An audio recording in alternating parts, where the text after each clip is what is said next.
Good evening. This is MSgt Airman Naasko from the 27th Intelligence Squadron. I apologize for how this video looks. I don't have the Gucci video software I guess that Chief Thompson has.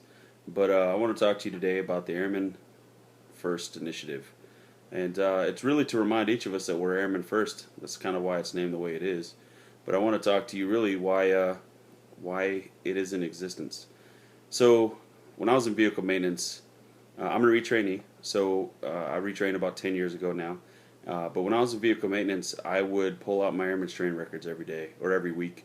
And then also when I got a new trainee, I would actually walk them through the CFETPs from the very beginning to the very end and kind of explain to them all the good information that they had in there. When I came into this career field, I realized that we're very passive in how we do our business in a lot of ways. Very aggressive when it comes to operations, but we're not really aggressive when it comes to taking care of the airman side or cultivating our airmanship. A great example, the reason I bring up the CFETP is how we do our training. We send our airmen, our NCOs, off to an OSS to get trained, which is awesome. That doesn't bother me at all. But the problem I have with it is that we then take them freshly trained people, bring them back, get their CDCs done, and then they're considered to be knowledge proficient and task proficient, and we effectively pencil whip their training records.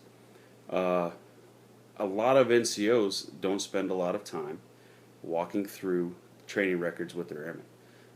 And us as an institution, we're starting to lose a lot of our NCO-ship and airmanship abilities in every facet, including leadership. We don't take a lot of time. We don't necessarily have a lot of time, but I'll say that I think that it's getting a lot better. A lot of the more recent initiatives, we're trying to make sure everybody doesn't work more than a 10-hour DD day.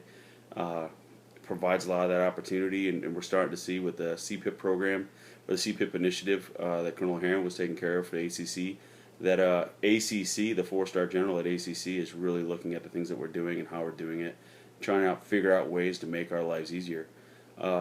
So the Airman First initiative, it's Airman First, is really to kind of help bridge the gap. So if we're starting to get time, each NCO is starting to take time to talk to their airmen, or each senior NCO is taking the time to start talking to their NCOs. We've lost a lot of foundational knowledge. So Airman First is right now it's a repository of lesson plans for NCOs, senior NCOs, or even airmen to pull down off of the 48th Wing SharePoint site under the Wingman Tactics program. You're more than welcome to contact me. On Global, I'm Naasko, the first Naasko of two. Find me and hit me up, and I'll send you the link. Your chiefs have the link, or if you want to help me out, help the wing out, and actually create training programs for it, that would be most appreciative. Most appreciated. A great example of how we do that or what's going on is we recently had the NCO induction seminar here at Langley, and it was a rousing success. I'd say 90% was positive feedback. Probably 70% was overtly positive. Very gracious. And I'm not talking about it to brag, but really to give you an idea that we talked a lot about the gray areas of leadership. We didn't talk about this is what a 910 is, this is what a 911 is. We didn't talk about what the new ACA form is all about. Things that people can get in ALS. We talked about what it means to be a leader. How do you change from being a senior airman to a staff sergeant?